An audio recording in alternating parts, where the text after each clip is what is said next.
Eu sou a Vanessa Tomazelli, sou engenheira agrônoma, fundadora da Pano da Terra. A ideia hoje é falar de corantes naturais e alterações químicas, ou seja, como a tecnologia pode ou poderia contribuir para se obter corantes naturais ou se usar corantes naturais no tingimento natural de uma forma mais sólida, corantes que nas técnicas aí mais tingimento natural raiz não seriam bons, não seriam sólidos, para que eles pudessem também ser usados no tingimento natural, tá?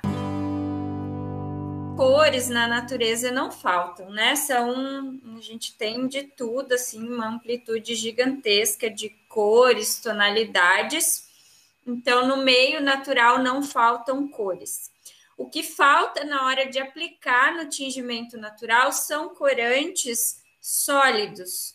O que seria isso? A solidez, então, é a propriedade desse corante, dessa cor, de permanecer no tecido, já que uma roupa, enfim, mesmo tecidos aplicados em decoração, em peças utilitárias, são peças que precisam eventualmente de lavagens e principalmente então as nossas roupas precisam ser lavadas, usadas muitas vezes. A ideia é, principalmente pensando numa moda mais sustentável, mais ecológica, é dar o maior uso possível para essas peças. Então, esses corantes precisam ter uma mínima solidez aí para perdurar nas peças, mesmo com as lavagens, ainda que sejam lavagens que a gente tome mais cuidado, tá? E é aí o gargalo do tingimento natural, porque muitas das cores, principalmente as cores mais interessantes, na minha opinião, ou mais diversas, que são as cores aí das flores, frutas, aquela gama de cores, né? Ou mesmo os verdes, que é a cor. O verde, então, é uma das cores mais abundantes na natureza, nas folhas. São cores muito sensíveis e instáveis, tá?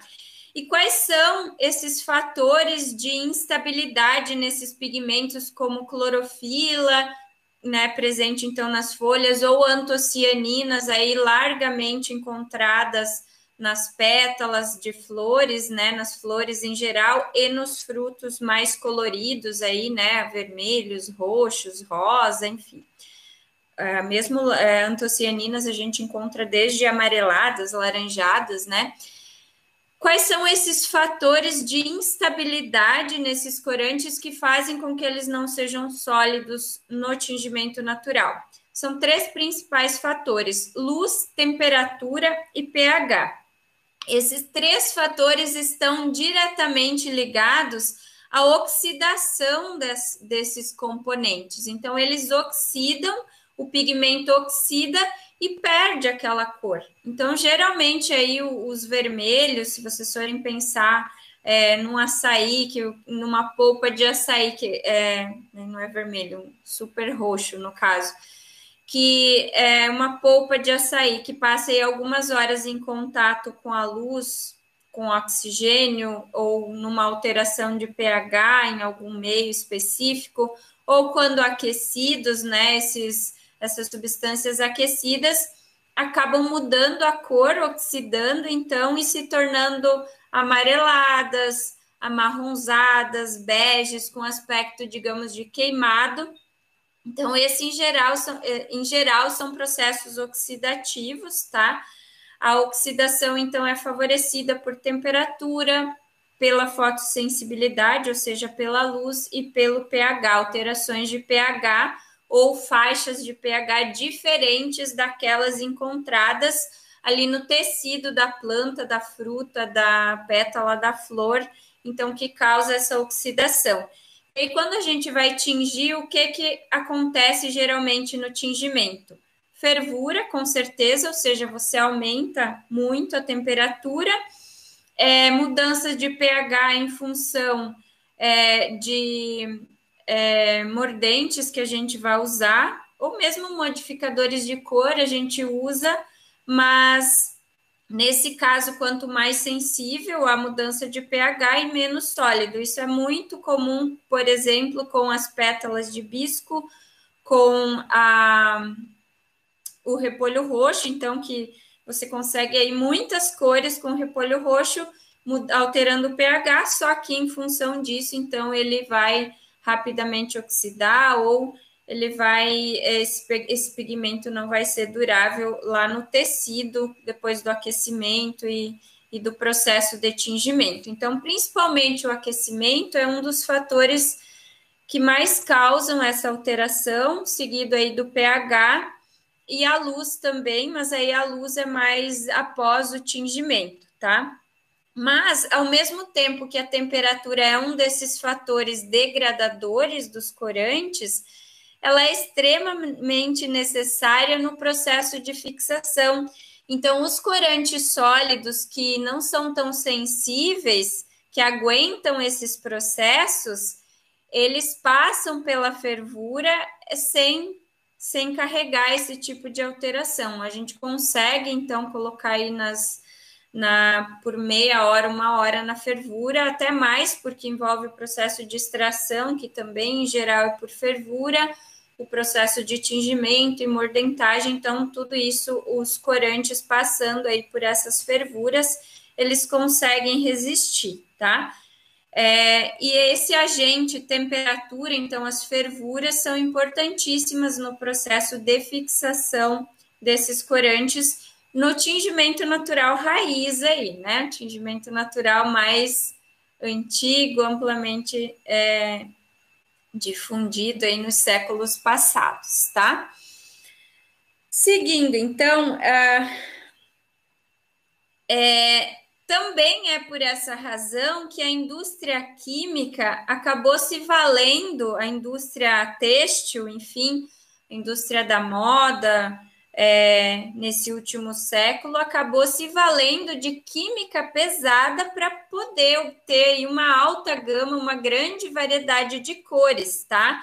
Então, os corantes sintéticos associados a metais pesados, a processos químicos mais pesados, digamos assim, se valeram, então, de toda essa tecnologia da indústria química para se obter aí uma ampla variedade de cores duráveis, sólidas nos tecidos, mas que, porém, ambientalmente têm grandes problemáticas pela toxicidade direta, intoxicação, poluição direta no meio, pela grande dificuldade de tratar esses efluentes, principalmente porque na indústria têxtil esses processos, esses diferentes corantes e substâncias são misturadas e aí torna ainda mais difícil o processo de tratamento, tá? Então, e aí, decorrente disso, as grandes problemáticas ambientais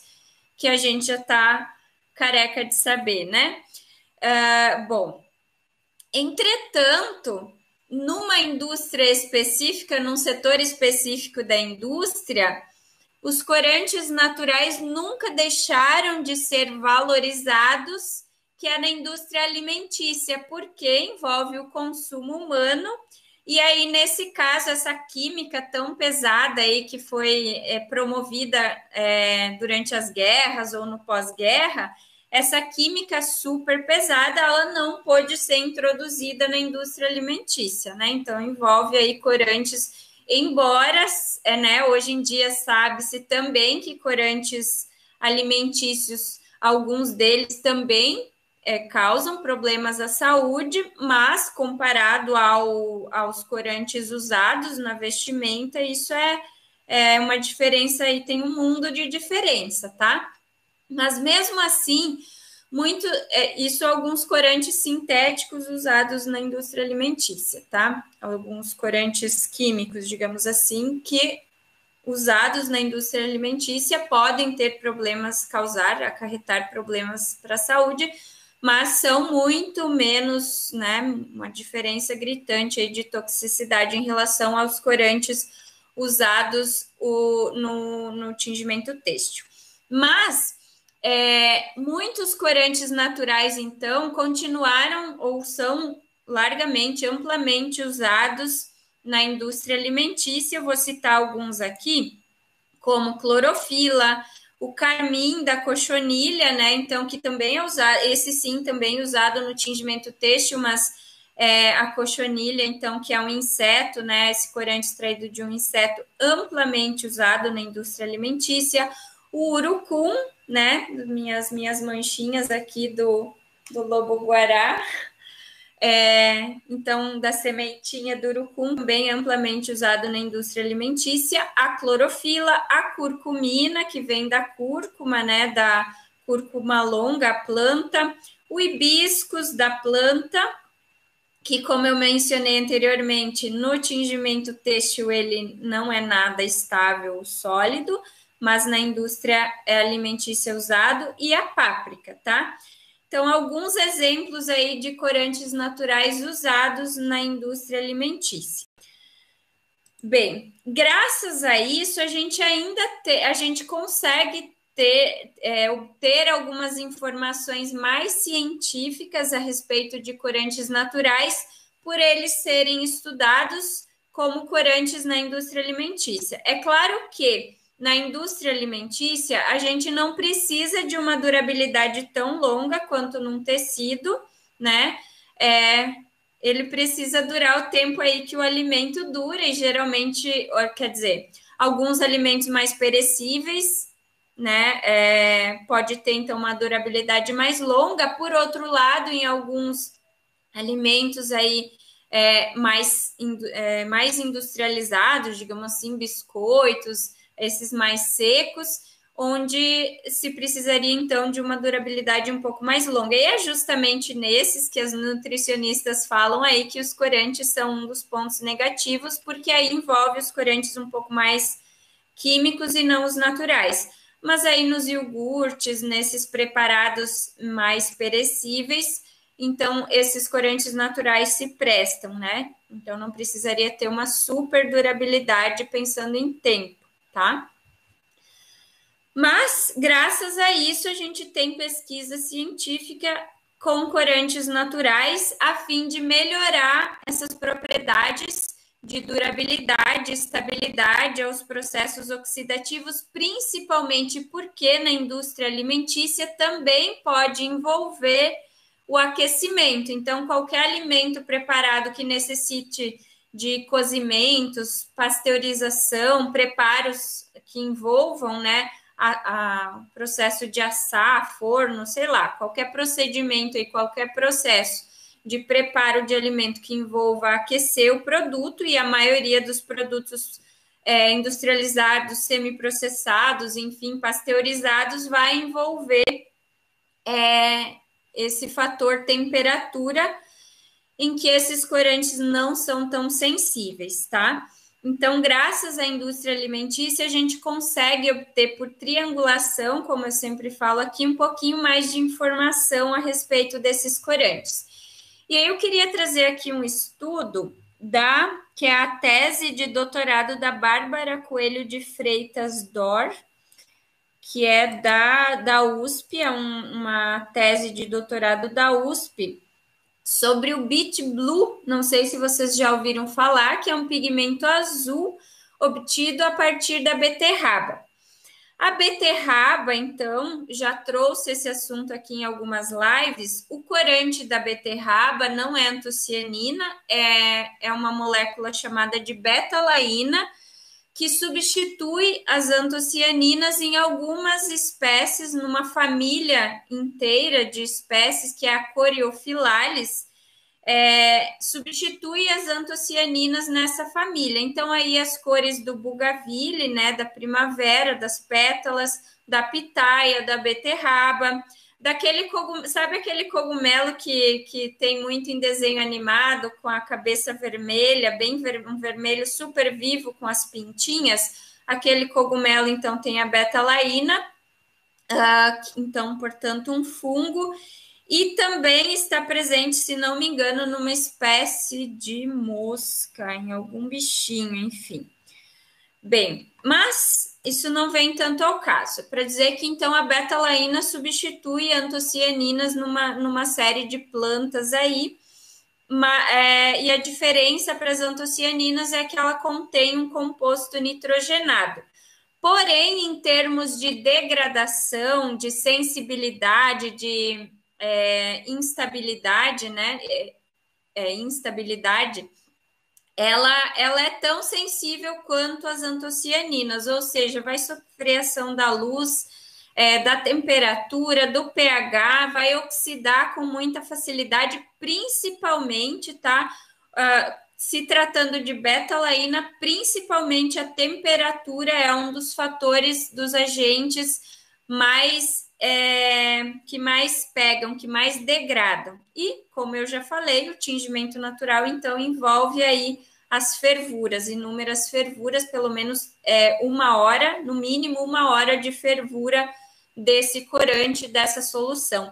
Além disso, em se tratando de betalaína, a própria água, a dissolução em muita água também contribui para esse processo de degradação. Então, a água associada aí a alta temperatura, muito facilmente, então, o corante da beterraba vai trocar de cor, vai puxar aí para uns amarelados, amarronzados, meio que imediatamente, não é nem, eu tingi, ficou bonito, é muito rápido esse processo, tá? A finalidade, então, desse estudo, eu gostei mais da revisão bibliográfica, porque traz muitas informações sobre betalaínas.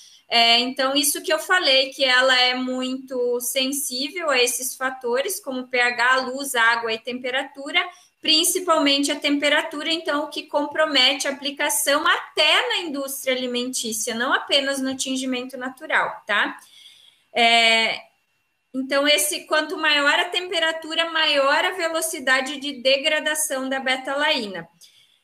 Bom, já falei aqui que elas são afetadas pela água, mas na revisão bibliográfica, então, dessa tese, o que eu achei interessante é que constituintes vegetais como açúcares e pectinas, açúcares, então, frutose ou qualquer açúcar presente nas plantas, e curiosamente a beterraba é riquíssima em açúcar, e a pectina, para quem não tem noção do que é num constituinte de planta, a pectina é aquela parte branca que envolve a laranja, abaixo da casca, então tem aquela parte branca, aquilo é pectina.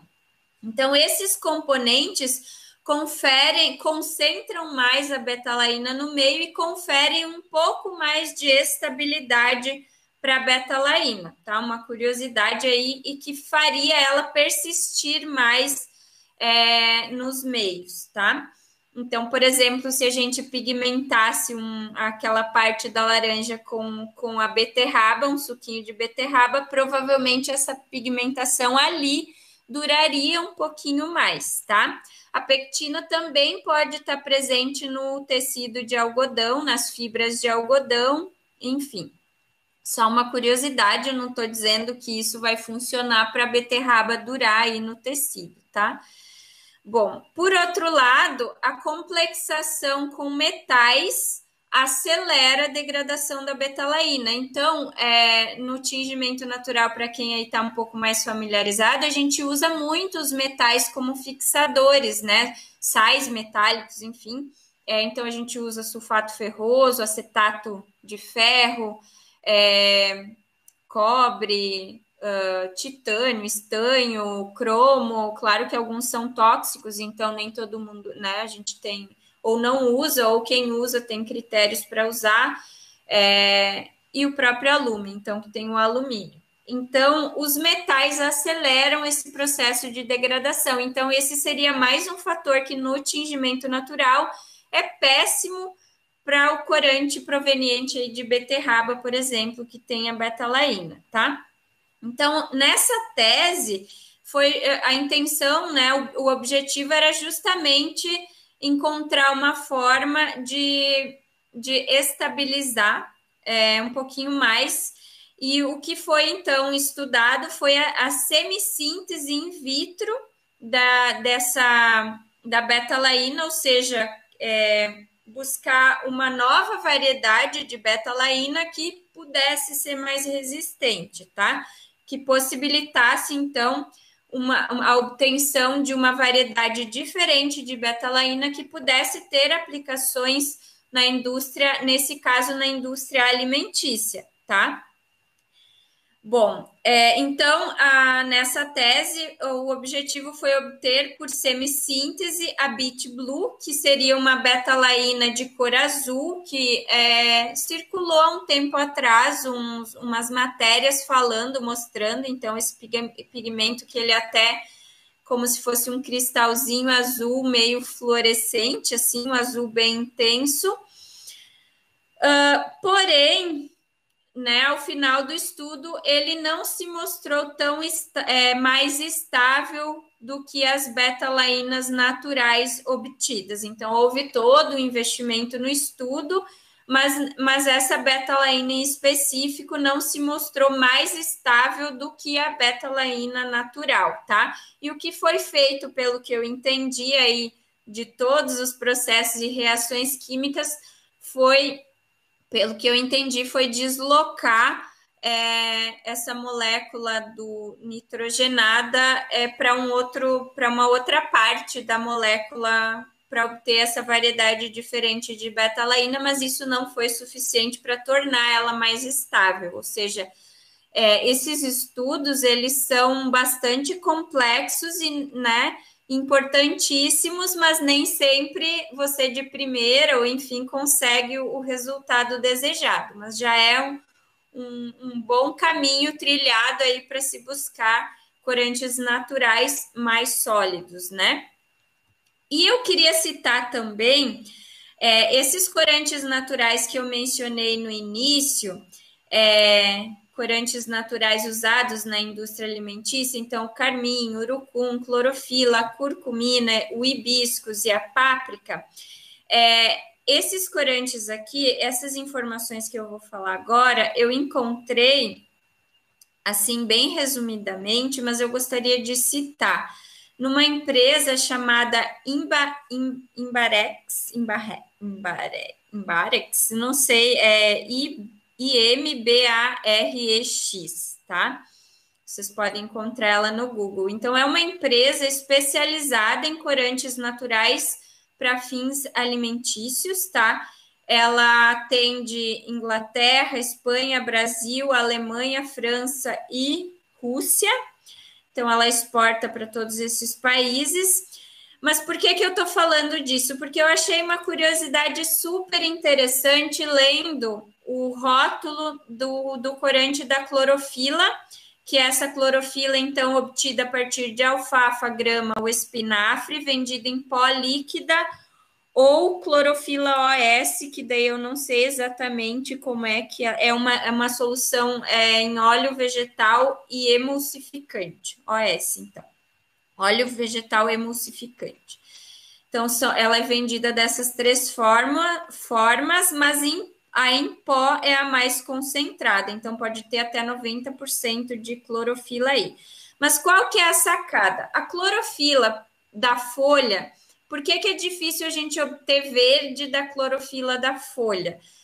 Principalmente pela faixa de pH, que a faixa de pH em que ela é estável, em que o pigmento permanece verde, é muito pequenininha, é altamente sensível à luz, inclusive nas folhas, para proteger o aparato fotossintético que ocorre através da clorofila. O que tem na folha para proteger em geral são carotenoides. Então, quando a folha está ficando amarelada, ela revela os carotenoides que estão presentes ali. E uma exceção a isso são as folhas do crajiru, que aí, em vez de ter o carotenoide protegendo, tem muita antocianina protegendo.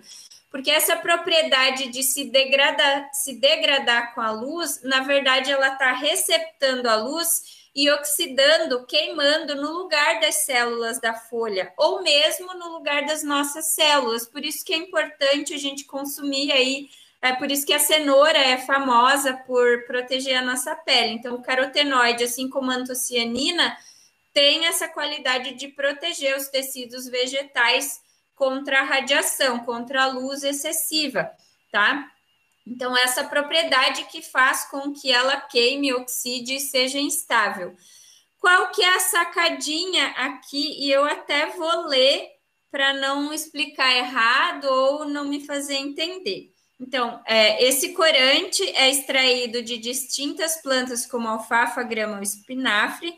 A incorporação do cobre à molécula de clorofila resulta numa cor verde hidrossolúvel e estável à luz, calor e pH. Olha só a mágica. A incorporação de uma molécula de cobre na clorofila tornou ela estável à luz, ao calor e ao pH, que são justamente os fatores que prejudicam o tingimento no tingimento natural, tá? Então, possivelmente esse corante eu não sei aí a durabilidade no alimento, então é um corante alimentício, eu não sei a durabilidade no alimento, mas se essa durabilidade for longa, esse corante alimentício poderia sim ser interessante no processo também de tingimento natural, tá? E o verde, né? A Cris está falando aqui, né? A busca constante pelo verde poderia ser uma das formas interessantes aí da gente obter um verde mais estável, tá? Então, bom, e como eu falei, está disponível em meio líquido, pó, lipo-hidrossolúveis, enfim, em emulsão, em óleo e etc. Mas essa pequena frase aqui, a incorporação do cobre à molécula de clorofila resulta numa cor verde estável à luz, ao calor e ao pH, e aqui a estabilidade à luz e temperatura é boa, e ao pH numa variação de 13,5 a 8. É um pH de 13,5 a 8. Então, claro que no momento do tingimento a gente teria que conferir aí naquela solução a quanto que esse pH varia para ver, né, no tecido se vai permanecer, mas me parece uma opção interessante aí para obter verde. Tanto que eu já comprei, inclusive, uma peça de tingimento natural de clorofila, que é verde, e que pelo menos a luz não prejudicou, porque eu já tenho ela há um bom tempo, já lavei, acredito que umas 2 vezes só, não uso ela tanto, mas não alterou nada, assim, me parece ser bem estável.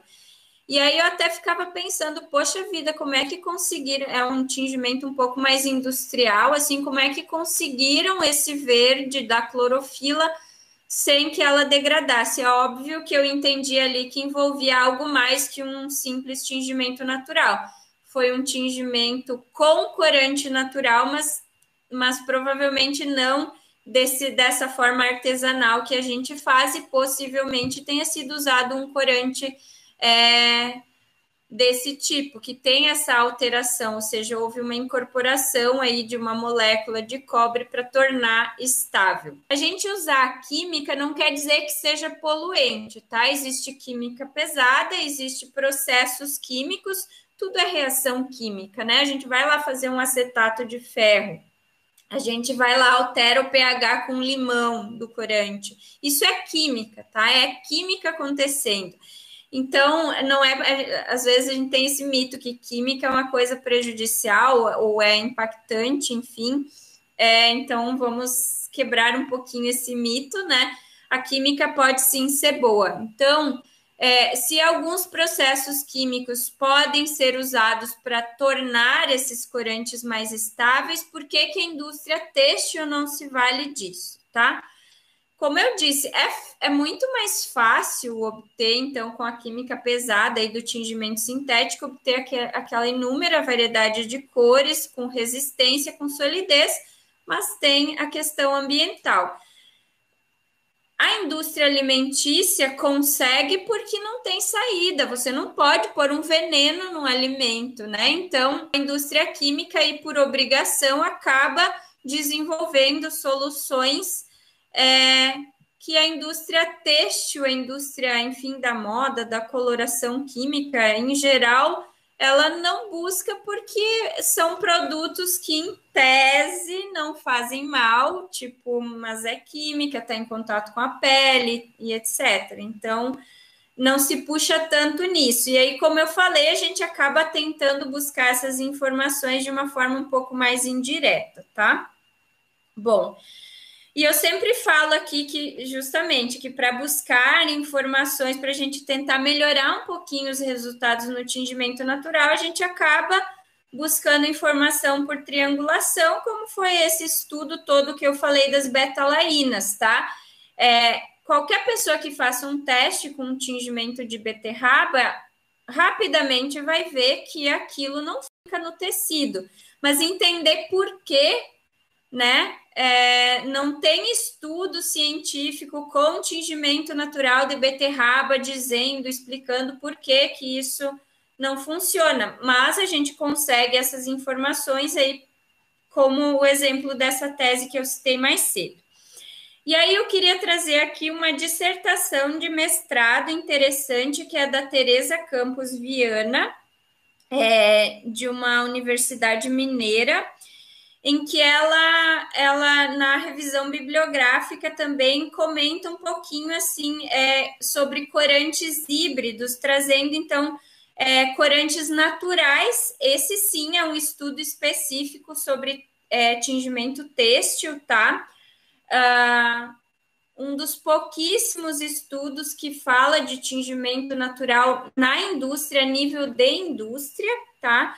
Então, na revisão bibliográfica, ela traz aí algumas informações sobre corantes naturais com essa aplicação na indústria. Dando a experiência, então, o título da tese é Corantes Naturais na Indústria Têxtil, como combinar experiências do passado com as demandas do futuro, tá? Então, traz aí informações sobre corantes híbridos. O que seriam corantes híbridos? E aí, na respirar também é química. Exato, tudo é química, bioquímica, o mundo é feito de reações químicas, né? Mas quando a gente pensa em química, a gente já tem aquela sensação de algo pesado, né? Mas, claro que a nível de indústria, possivelmente seja, mas nem sempre vai ser assim, né? A gente pode ter uma indústria, uma química, muita tecnologia e não ter tantos impactos ou reduzir impactos, e é justamente nesse sentido o que eu vou falar agora. Então, que é uma tendência atual chamada de química verde, tá?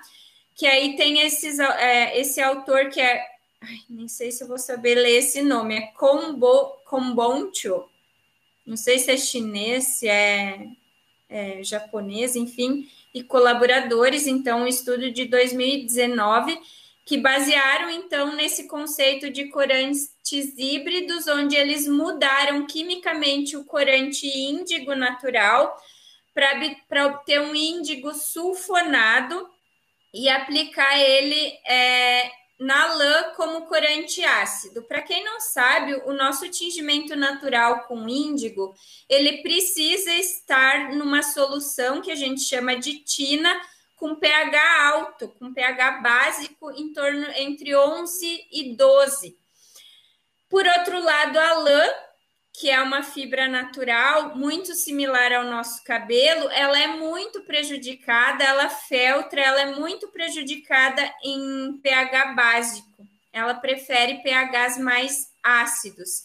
Então, esse índigo sulfonado, que seria então um híbrido do índigo natural, alterado quimicamente, poderia ser aplicado como um corante ácido e assim não prejudicá-la. Olha só que interessante essa informação.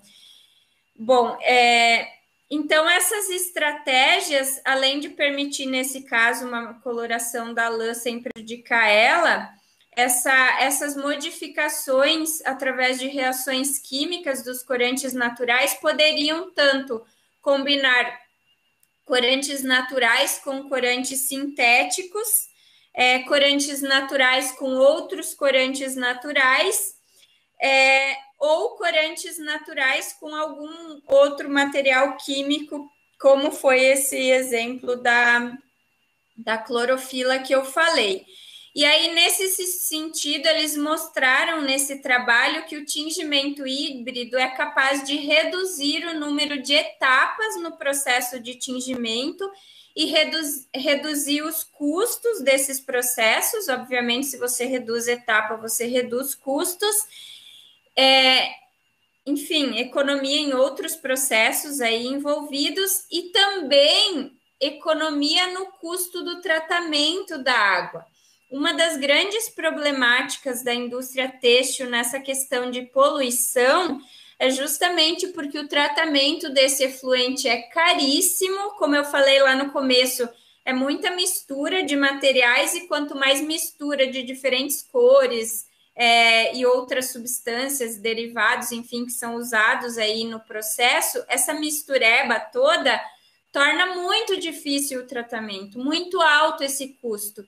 E isso faz com que muitas empresas, principalmente em locais ou países onde a fiscalização não é muito assertiva, não é muito acirrada, essas indústrias acabam lançando no ambiente sem o tratamento, né? Então, esses processos que tornariam todo o processo tanto mais econômico na produção em geral, quanto mais econômico no tratamento de água, favoreceria, então, uma ampliação nesses processos de tratamento e indiretamente reduziria o impacto ambiental também. E aí, aqui na dissertação, também baseado nesse estudo do Combon-Cho, ela fez um esqueminha bem interessante comparando, então, corantes naturais, corantes sintéticos, em relação a esses possíveis corantes híbridos, tá? Então, o que ela coloca? Corantes naturais, como a gente bem sabe, tem uma faixa de cores mais limitada, solidez limitada, solidez, então, a capacidade de permanecer no tecido, sustentabilidade alta, impacto ecológico baixo a baixíssimo. Corantes sintéticos, exatamente o oposto, faixa de cores muito ampla, solidez muito alta, sustentabilidade baixa, impacto ecológico alto ou altíssimo. O que seria bom, então, o que traz de bom os corantes híbridos? Na verdade, é o meio termo, então, pensando em indústria, seria amenizar muito os impactos negativos da indústria têxtil. Então, os corantes híbridos, nessa lógica, permitiriam uma faixa de cores ampla, solidez ainda limitada, porém, a sustentabilidade média e o impacto ecológico médio. Então, seria uma forma de amortecer muito os impactos negativos da indústria têxtil como ela é posta hoje, tá? Mas aí não seria um processo tão natural quanto esse artesanal que a gente pratica, mas pensando globalmente, pensando na grande indústria, que não é assim da noite para o dia para trazer mudanças e soluções, seria, sim, muito interessante usar esses corantes híbridos, então, tá?